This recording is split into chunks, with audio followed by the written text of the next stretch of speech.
प्रिय विद्यार्थी नमस्कार। प्रिय विद्यार्थियों, आज की इस ऑनलाइन क्लास में आपका हार्दिक स्वागत, हार्दिक अभिनंदन। प्रिय विद्यार्थियों, जैसा कि अपना प्रकरण चला हुआ है घर की याद, जो कि कवि भवानी प्रसाद मिश्र की कविता है। देखिए, जैसा कि आपको कल बताया गया था प्रिय विद्यार्थियों, कवि जेल में निरुद्ध है। स्वतंत्रता आंदोलन जो 1942 में जो चला था, उसमें कवि को जेल में निरुद्ध कर दिया जाता है, जेल में बंद कर दिया जाता है।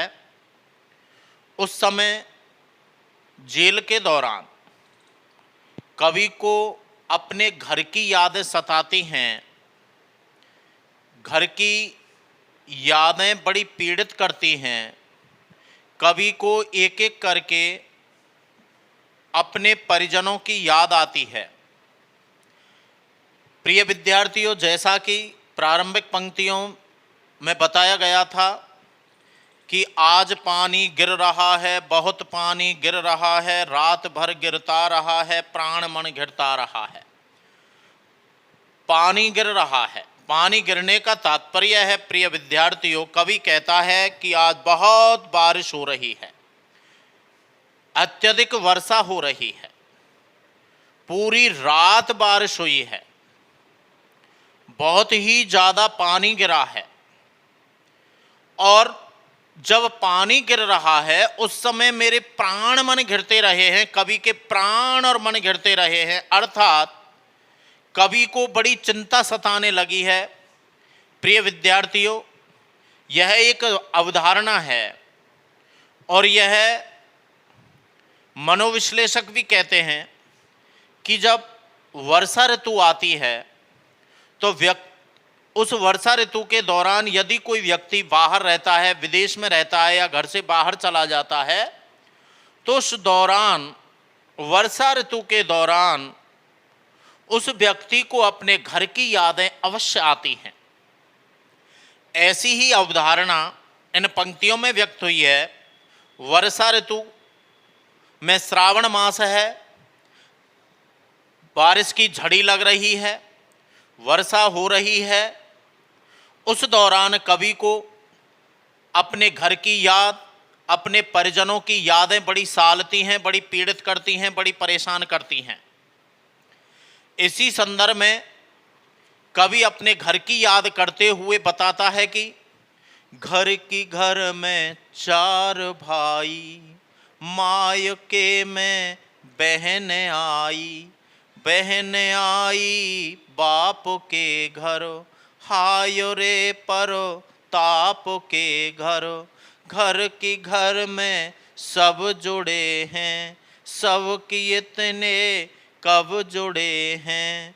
चार भाई चार बहनें, भुजा भाई प्यार बहनें। प्रिय विद्यार्थियों, इन पंक्तियों में कवि बताता है कि घर की घर में चार भाई, मेरा घर ऐसा है कि मेरे घर में चार भाई हैं मेरे अलावा। कवि के अलावा कवि के घर में चार भाई और हैं। कवि पांचवा है जो कि सबसे छोटा है। अब कवि कहता है घर की घर में चार भाई, कवि कहता है कि मेरे घर में चार भाई हैं मेरे अलावा। कवि के अलावा कवि के कितने भाई हैं? चार भाई, और कवि उनमें सबसे छोटा है। मायके में बहन आई, कवि कहता है कि वर्षा ऋतु के श्रावण मास में मेरी बहनें मायके में आई हैं। मायका अपने किस में भैया? परिजनों के पास आई है, अपने घर पर आई होंगी। अब श्रावण मास है, सावन मास में हर बहन अपने मायके में जाती है, अपने परिजनों के पास जाती है, अपने परिवारजनों के पास में जाती है। तो मेरी बहन भी अपने मायके में यानी मेरे घर पर आई होगी। बहन आई बाप के घर, अरे मेरी बहन अपने बाप के घर आई होंगी, मेरे पिता के घर पर आई होंगी। लेकिन आई तो होंगी, आई तो हैं बहनें किसके घर? बाप के घर, अपने मायके में।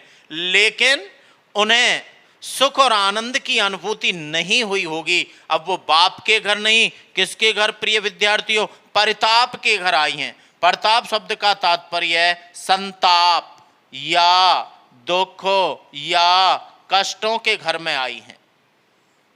उन्हें बड़ा कष्ट मिला होगा। कवि कहता है कि मेरी बहनें मेरे घर पर अपने बाप के पास, यानी कवि के पिता के पास आई होंगी, अपने बाप के पास आई होंगी, लेकिन बाप के पास आकर के उनको कोई प्रसन्नता नहीं हुई होगी। क्या हुआ होगा? दुख हुआ होगा। क्यों दुख हुआ होगा?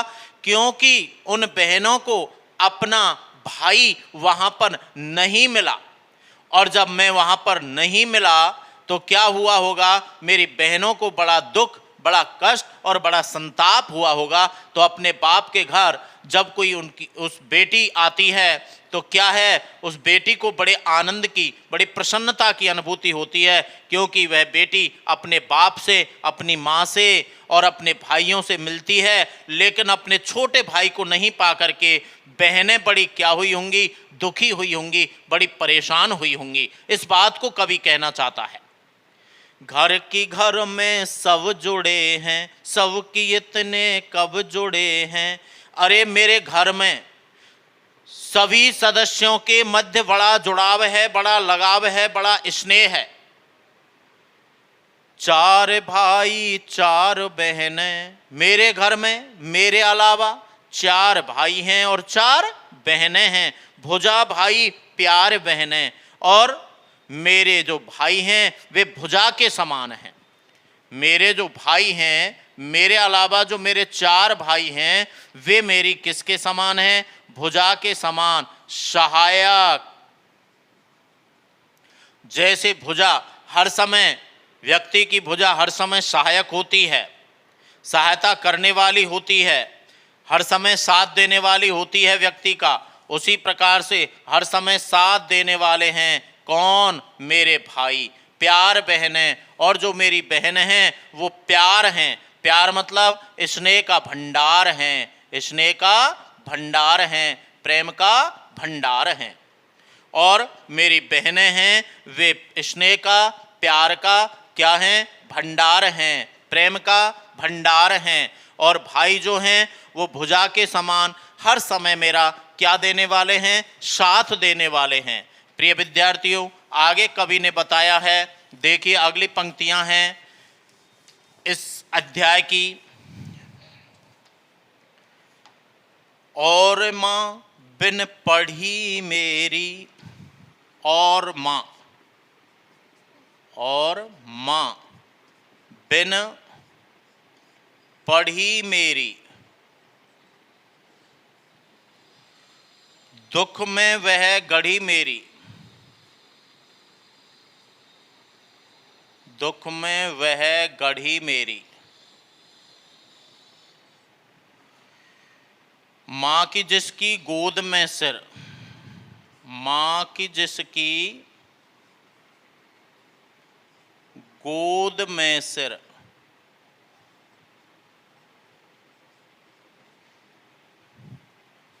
रख लिया तो दुख नहीं फिर, रख लिया तो दुख नहीं फिर।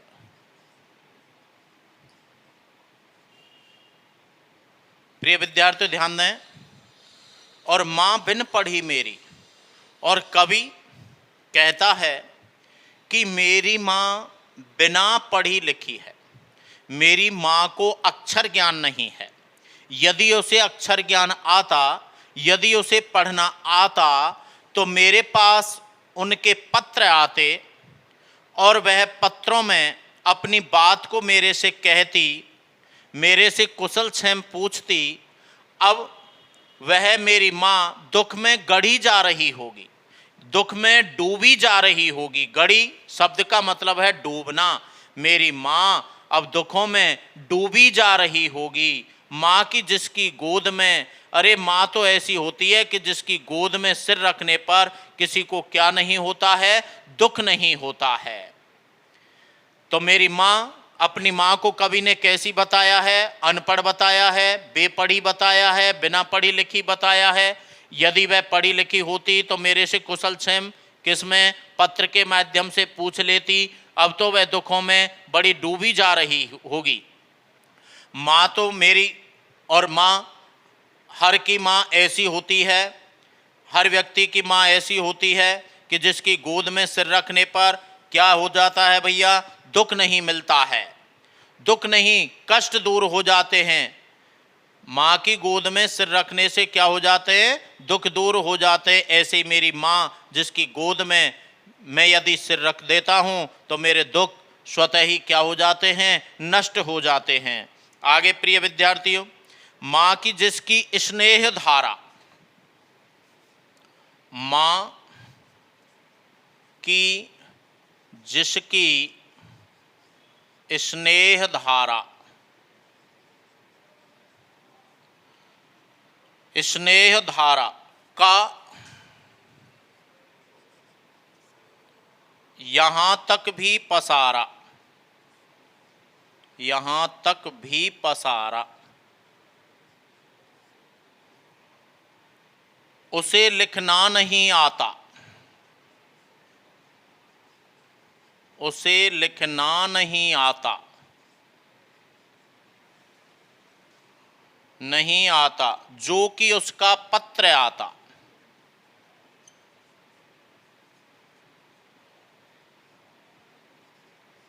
जो कि उसका पत्र आता। प्रिय विद्यार्थियों, आगे बताया है माँ की जिसकी स्नेह धारा, मेरी माँ जिसकी स्नेह धारा, जिसकी प्रेम की धारा यहाँ तक भी पसारा माने फैलना। मेरी माँ की प्रेम की धारा इतनी बहती है मेरे अंदर, मेरे प्रति, मेरी माँ की स्नेह धारा, प्रेम की धारा इतनी फैली हुई है, इतनी पसरी हुई है, प्रेम की धारा इतनी फैली हुई है कि वह प्रेम की धारा इस जेल में भी आ जाती है। यानी हालांकि मैं जेल में निरुद्ध हूँ, मैं जेल में बंद हूँ और मेरी माँ से मैं बहुत दूर हूँ, लेकिन दूर रहने के दौरान भी मेरी माँ की प्रेम की धारा मेरे यहाँ तक पहुँच रही है। मेरी माँ का प्रेम, मेरी माँ का दुलार, मेरी माँ का प्यार मुझे इस जेल में भी क्या कर रहा है? आनंदित कर रहा है। उसे लिखना नहीं आता, पहले भी बता चुके हैं अपन। कवि ने बता दिया है कि कवि की माँ कैसी है? अनपढ़ है, बिना पढ़ी लिखी है। उसे लिखना नहीं आता, मेरी माँ को लिखना नहीं आता, वो लिखना नहीं जानती है, बेपढ़ है, अनपढ़ है, अक्षर ज्ञान उसे नहीं है, निरक्षर है। यदि वो साक्षर होती, यदि उसे अक्षर ज्ञान होता तो उसका पत्र मुझे क्या आता? अवश्य आता। लेकिन दुख की बात यह है कि मेरी माँ कैसी नहीं है? पढ़ी लिखी नहीं है, अक्षर ज्ञान उसे नहीं है, साक्षर वह नहीं है। यदि वह साक्षर होती, यदि वह पढ़ी लिखी होती तो उसका पत्र मेरे पास में अवश्य आता। प्रिय विद्यार्थियों, अगली पंक्तियां हैं, अगली पंक्तियां देखें प्रिय विद्यार्थियों। पिताजी जिनको बुढ़ापा, पिताजी जिनको बुढ़ापा, जिनको बुढ़ापा एक क्षण भी नहीं व्यापा, एक क्षण भी नहीं व्यापा, नहीं व्यापा, जो अभी भी दौड़ जाएं, जो अभी भी दौड़ जाएं, जो अभी भी दौड़ जाएं, जो अभी भी खिलखिलाएं,